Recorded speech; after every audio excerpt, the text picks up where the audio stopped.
Hello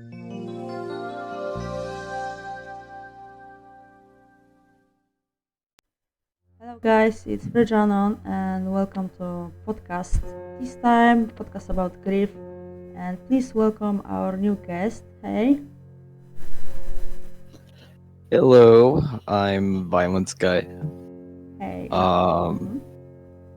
I'm from the cold north of Canada. Yeah, so the Canuck.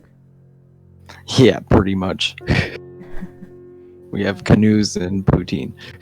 Putin, like Russians, Yeah. but better. I'm joking, so don't invade us, please, Russia. How are you today? Well, today's been alright. I spent a lot of time on Ableton making some beats. Nice. Tried to tidy my room for the first time in a couple days, so it was nice. I know the feeling. I had that going on 2 days ago. Yeah. So let's start. If you want to say something more about yourself, maybe about the topic of the podcast today. Oh, that would be an excellent idea. Yeah, go ahead. So maybe your earliest experiences with grief. What's up with that? Well, I guess the short way to explain it is I had a girlfriend of mine that would be a 45-year relationship. Mm-hmm. You can mind the rough estimate. It's been a while since I've actually sat down and thought about it.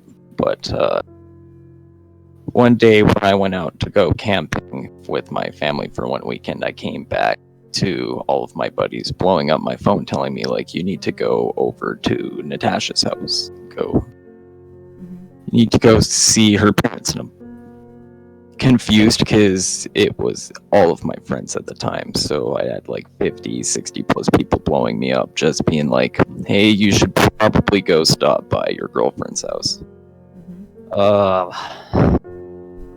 Well, when I inevitably got there, I found out that she had killed herself. And it did take a relative toll on me for a really long time. Like, I was 16 at this point in time, and I'm 23 now, and I only became capable of talking about it about beginning of 2020. I'm really sorry about that. I told you before, but like, I lost someone at this age too, but not to suicide, so that's terrible. But you said you are getting a bit better with time. Yeah, well, what I found was that, like, you're hard on yourself for so long because you try to think that, I could have stayed back and I could have been there to stop this, or if I could have just like had that one final goodbye, it would have been any better. But things kind of just happen the way they need to happen, whether it's good or bad, right? Yeah, I guess. Can you give a little bit more closure why she would have done it? Like she had mental health issues or like situation with family? From what I was told, she had struggled with depression since she was a young child and suicidal. Yeah. And suicidal ideation, so just the thought of killing herself was very rampant throughout every day in her life. But personally, she didn't talk to me a lot about it, right? She kept it all. She was very quiet about it, right? So, like, she would, when we first met, right? Because I probably met her when I was in the 4th or 5th grade, right? We were both two very like shy, awkward kids.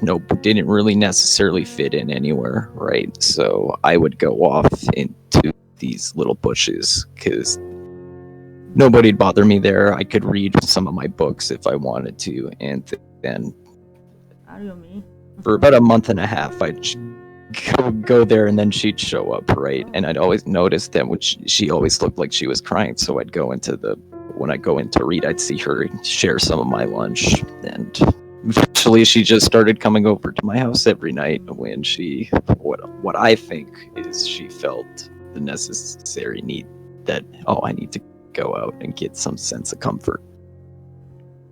That's I don't have the words for that. I kinda know the feel of going into the bushes and reading books. I was skipping school to do that. I never really had anyone to accompany me, but and I kinda can relate to your girlfriend because I was very suicidal at that age. But I wish she would talk about it more. But it's hard to open up, it's very Yeah, difficult. well, and one of the things I noticed, like now looking back at it, and that I can look at in the general context of grief, is like a lot of people, when they experience this sense of grief, right? A lot of it is kept in silence, right? Like, I don't necessarily want everybody to know that I am feeling this way, so they feel the way that I do. I know what you mean, but let's say that getting it out here on podcast is pretty much anonymous, though you can share it with your friends so they can know how you feel, because why not really? Um, let them know that you are getting better, and let the other people who are struggling, who are very depressed, who are hiding it, so they can know that it's better to let it all out, right? Oh, most definitely, right? Because suffering with the thought of it for as long as I did, right? It drove me into some horrible places, right? I got into using heroin, Mm-hmm. just trying to cope with everything, right? And So then, eventually, mhm. it takes like trying to accept it. Well, in time you will accept it, but it's good to do something about it, like let other people know about your story so they can, I don't know, maybe get some insight or get more motivation to talk about their issues. Well, what I've Mm-hmm. also found, right, is a lot of the people that if they were to be in the state of grief that I was in, or think that, oh, everything is out on me, and they actually are shutting in about it, right? It is very important to talk about it, because a lot of people do experience similar things that you go through. Maybe not the exact context, but it took me to meet somebody who lost their uncle to actually realize how actually being able to talk about it is probably more constructive than not talking about it. Because when No. her uncle died, I watched her just go talk to me about it, break down how it actually made her feel and what she's going to do to better herself. And well, what she ended up doing was just She was channeling a so lot young. of it into her. She was so young. Like if she could open up and talk about it with you, at least with you or therapist or whoever, really, Yeah, better is with exactly. you. It's not like you are pushing your problems on someone else, but um, by It's mm-hmm, yeah, it's not like putting out your problems onto somebody else, more than it's like trying to actually get the help that you may necessarily need. exactly. Well, sometimes when I'm in a really bad place, I have a hard time to help others, like even talk, but um, it changes. Like you don't feel bad forever, and that's the message I would like to send to people, that I felt terrible like plenty times in my long life.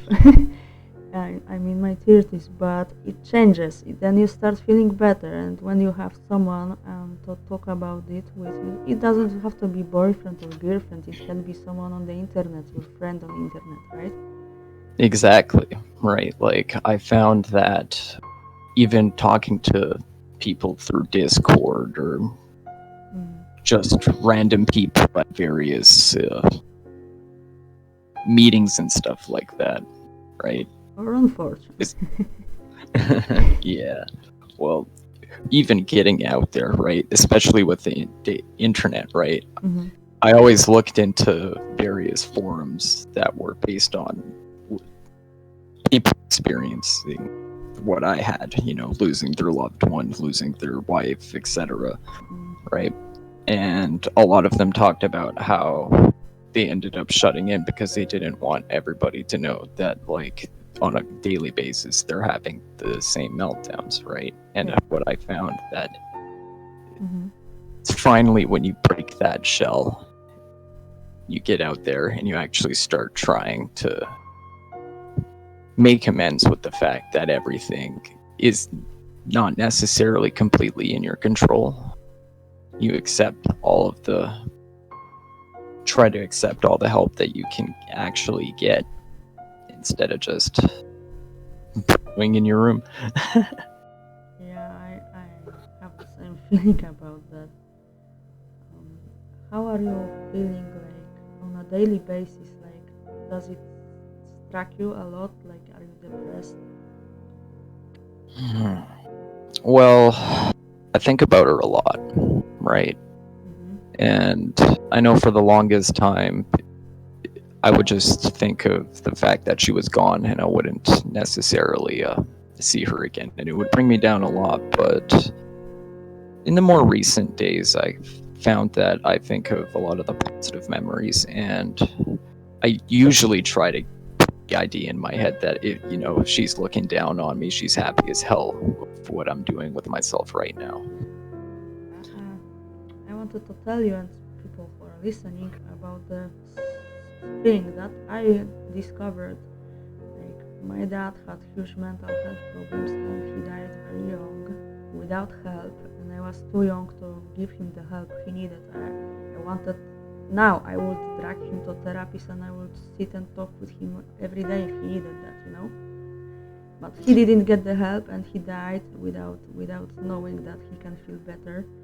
So I made the men's mental health stigma podcast, and it's I'm most proud of it because I discovered that by talking about men's mental health mostly, I kinda pay the respect to my dad in a way. I don't know how to explain it. If I would help some guys, I mean women too, but women get more help. But men not so much, and I would like that. So maybe you could try like sending this message into the world to help some other 16-year-old girl who cannot like open up because she don't know how, right? Yeah, well, on the context of that too, right? Like, when it comes to like men's mental health in general, right? Like, I remember at a young age being told, "Oh, you're not supposed to cry. You have to go through this like a man," right? Bullshit. Yeah, most definitely, right? This And stupid mindset. Yeah. it is, right? And I found that as I grew older and went through everything that I did, that it started to actually be necessary to sit down and actually let out and cry about the actual things that you're upset about too. Yeah, it's not something like it's not a weakness, but it's actually a display of strength to let out your emotions, to face them, to let them out, and it's kind of refreshing and liberating, even. Oh yeah, most definitely. Like, I remember the last time that I definitely started crying about Natasha and stuff. Mhm. It was a massive relief after I had come to, because it finally felt like I had made the final step in being able to accept what I had been. As soon as you will make complete peace with it and let her rest, and maybe by talking about it we could help like other people who are in similar situation like yours, like mine, like your girlfriend's Natasha's. Maybe it would be a really great thing to do. Maybe it would Most definitely. put us Right. at more peace with everything. Yeah. So It is. Mhm. It is definitely one of the steps that I found is the most important when it comes to trying to accept what is like going on, is when you let out that cry. But I know one thing that I wish like anybody going through the situation that I did go through, is that like it's okay to actually let go, as much as it may seem horrible. You never want to, right? Right. Because Mm-hmm. eventually you just bottle it up, and eventually you can't control it anymore. No, you could go crazy. I know. It's better to, and also it's not good. My therapist told me to cry like inside yourself, like don't let tears out, but just cry inside you. It's not good. It's better to let it out physically out there. Even if someone will see and will call you cry baby, tell him to bugger off and do what you need to do. Most definitely, right? When you let everything just brew up inside, the only thing that's going to happen is things are just in general going to be worse. You can't necessarily just ball up into yourself, throw all of the walls up a mile high, and just be like, this is how I'm going to deal with it, because that isn't necessarily dealing with it either, right? Barely coping in a bad way. Not Yeah, productive. right. Like, I know a lot of people, when they'll try to go tell you, oh, just get out there, you'll find somebody else, or let's say it's your father, mother, grandparent, anybody, right? It's like, oh, you'll eventually feel better, right? Eventually, but You will eventually feel better, right? But one of the will. things is you will still somewhat always feel that's pain, right? It's just whether or not you are still associating it. What I learned over the years is that you can find a love of your life, your boyfriend, girlfriend, I don't know, your new mom or whatever. But if you won't deal with the past, it will bite you in the ass, and you won't be truly happy. That I know, and no boyfriend, no girlfriend will help in 100% with that. Most definitely, trying to rely on somebody else to make you feel better, even especially on the context of that, will never also work, as much as they could be the best and most supportive person on the planet if you're just relying on somebody else, right? They can comfort you, or what they are grateful with, like any person who cares about you, is that they can help you deal with your stuff, so you don't have to deal with it yourself. You are not alone. Yeah, exactly. That is the good thing about having someone, but it doesn't have to be a new boyfriend or a new girlfriend. It can be like a friend, even from internet. Yeah, exactly, right.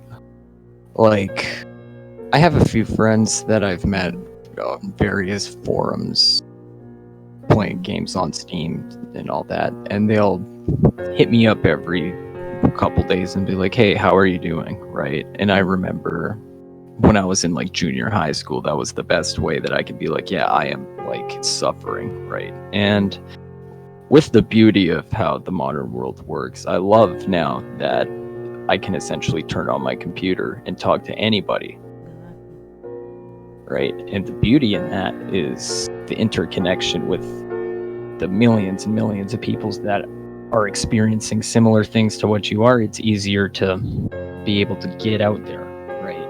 Like going through all of the forums that I went through, right? Like I have 3 people in my life that have experienced the exact, what I can pretty much say is the exact same thing. And we used to, well, before COVID anyways, we used to go for coffee at least once a week and make sure we're all still doing good, right? Like a couple of them are now like out there married again, met their significant others, whatnot, and I'm still booling being me, but I'm happy. That's the one thing that matters. I'm 32 years old and I was never married, never had kids. So I'm happy about that myself too. I can say that I'm happy, besides all the shit that went down in my life.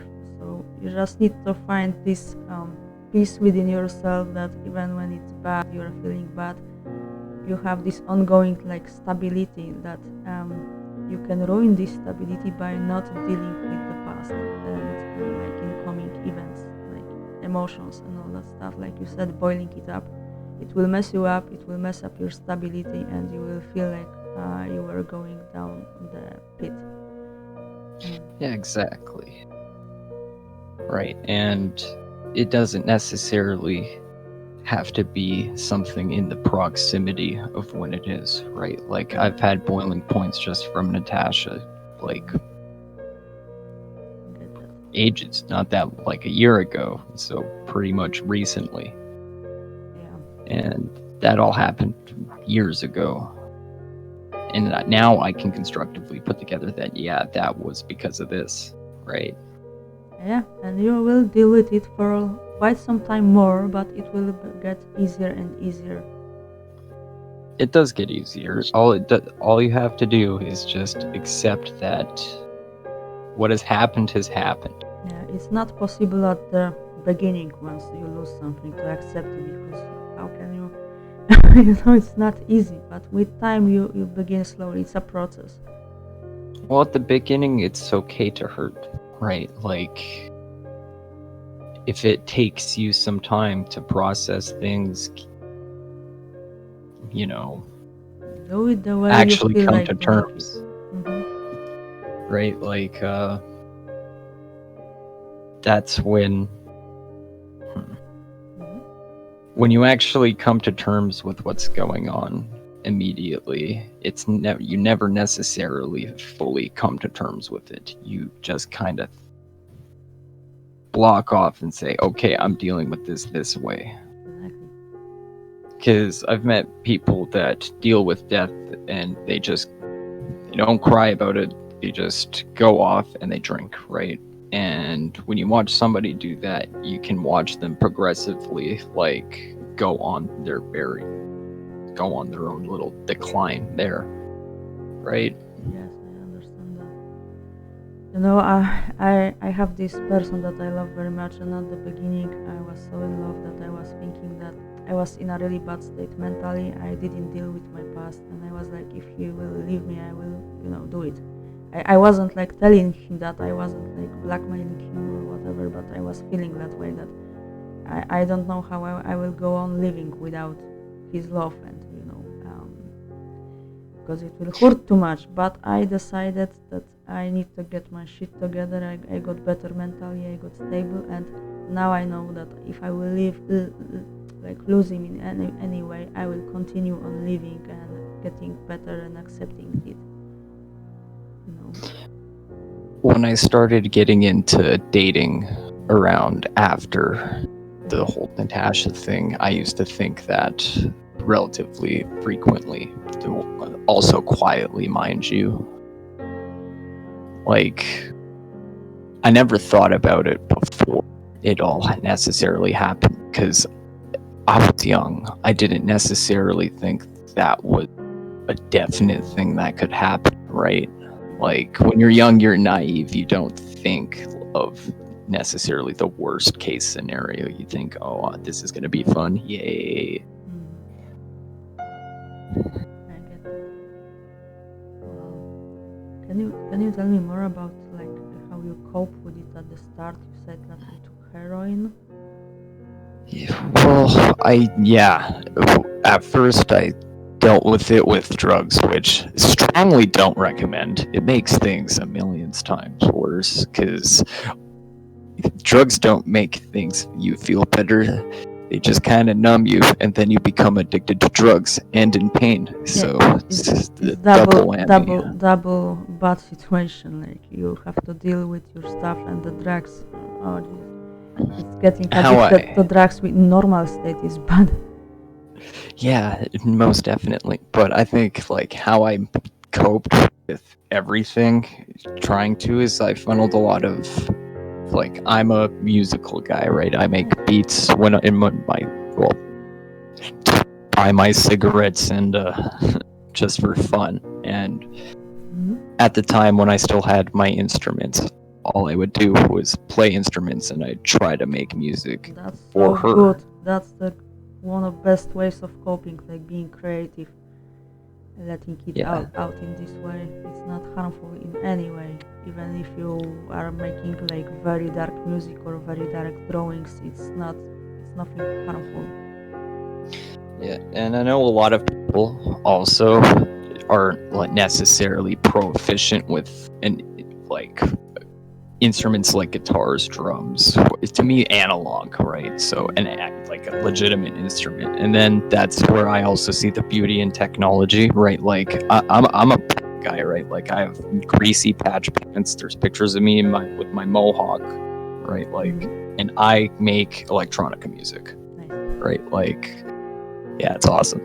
But Hey. one of the beautiful things about modern technology is we can make music pretty much off of everything now, right? So anybody who needs that one coping mechanism, something to try to make themselves feel better, and it can apply to anything: grief, just generalized depression, anxiety, everything.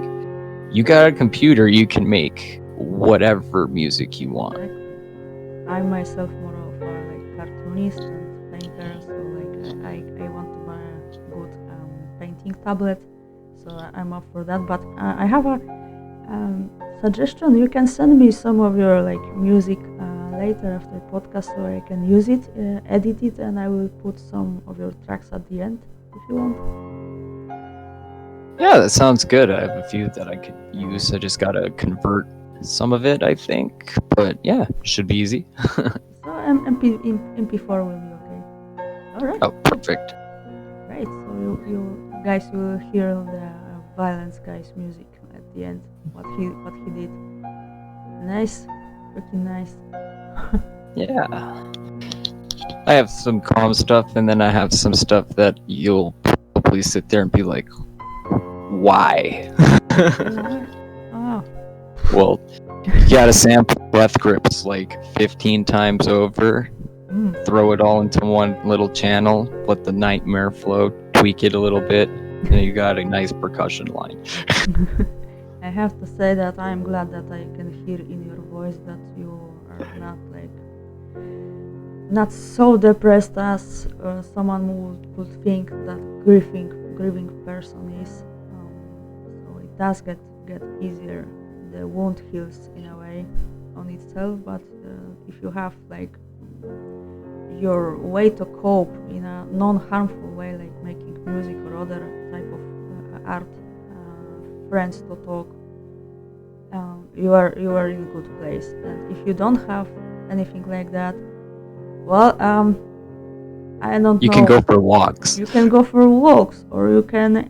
I will add my Discord tag, and if you are feeling this way that you don't have anyone to talk about, and you would like to let out your stuff, you can text me. All right? So, yeah, and I can say the same with my Discord. We will put our both Discord tags in the description of this video. Cool. Yeah, most definitely. Any of you guys feel like you're going through some horrible times, you want to talk to your boy, I'm always around. 90% of the time I'm on Ableton, because likewise I make beats on Fiverr for my cigarettes, because COVID won't let me get a job in a kitchen at the moment. Wow. Well, we were hit hard, and that's the topic for another podcast, I think, like about how did Corona shit affect our like mental health and our life. Oh, that would be a good one. Yeah. Well, we can do a multi-person podcast, so if you would like to join in, I will invite you, and we can do it with other guys.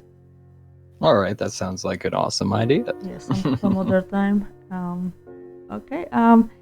Do you want to like add something more? Like I usually ask guests to tell me what they think would help like break mental illness stigma or spread mental illness awareness, which is like self-explanatory because we are kind of doing it right now. But yeah. What else? What else is out there to do?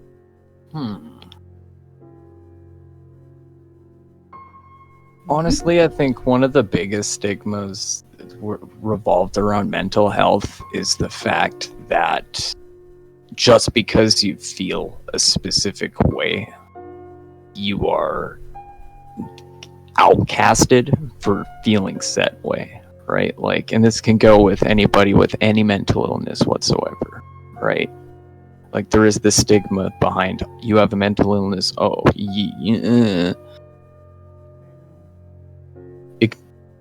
Freaking normies, man. I actually yeah, found my place in being an outcast, and there is plenty more of us there. So we are most definitely. we have our own society which doesn't like judge, and it will welcome you, and you can open up all the way you want. Exactly. My take on how to spread mental illness awareness is like more people should talk about it in their own languages, in their own countries, in like start from regional thing into the like nationwide, and then like all over the world people should start talking about it. It should be a more prominent thing than it is now, I've always thought, because you'll see a lot of effort be put in by various politicians, whether you're in, it's where I'm in, like Canada, where they do a little bit for it, but for the most part, they give us a little bit of a treat once in a while, and they'll throw the money everywhere else. Yeah, I know. But if we all actually took the time to funnel some of our tax money, whatever, into better programming for mental health rehabilitation, exactly.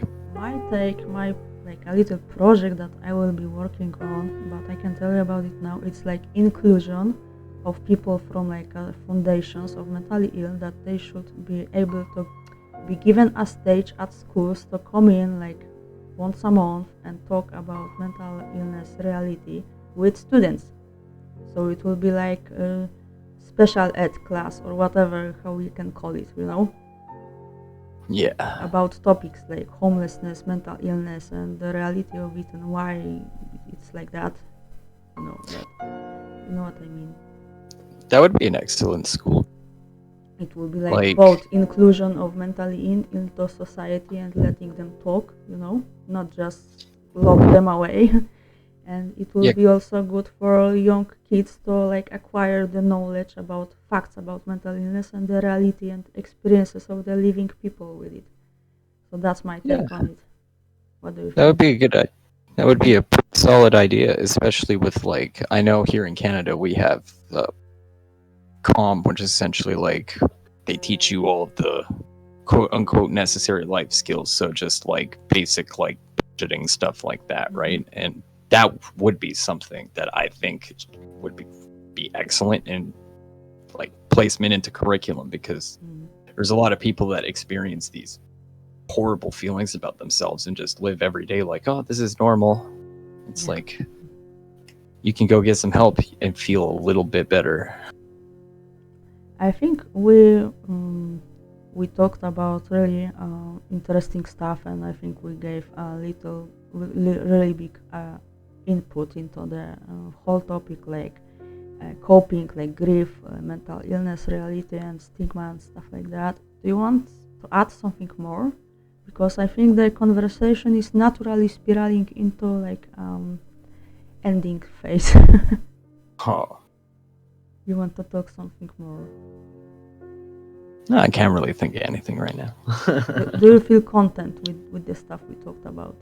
Yeah, I'm feeling very content. I did get a lot more out than I have ever, which in my eyes is a huge step, because one of the things that I told myself when I actually started coming to terms with when I lost her was that eventually I'll be able to scream at the top of my lungs about how much life was horrible, but it eventually does get better. And as much as it may take a couple months, it may take a couple years, for me it took 7. Yeah, it takes as long as it takes, and every person has its different it takes different time, energy, and different coping skills. But remember to be proud of yourself, how much you grew, and that you let it out. And in the respect to Natasha and to all the people who who are thinking about ending their lives, please, just if you are listening, talk with us, okay? Yeah, man. Okay. So, thank you, mate, very much for being here with me and talking with me about it. Never a problem. No problemo, mate. Okay, greetings from Eastern Europe. It's almost 10 a.m. here. Greetings from Canada. It is 1:41 a.m. Patrician hours. Yes, for real. Okay, I hope I will see you sometime on other podcasts, and we are finishing this one. Thank you so much, mate. I'm proud of you. Never a problem. And thank you. Bye.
Hey guys! If you enjoyed my content, please leave a like, subscribe to my channel and turn on notifications for more videos in the future. Thanks, bye! Cześć ludzie! Jeśli podobało wam się wideo, to zalajkujcie, zasubujcie mój kanał i włączcie sobie notyfikacje. To wszystko, dzięki, pa!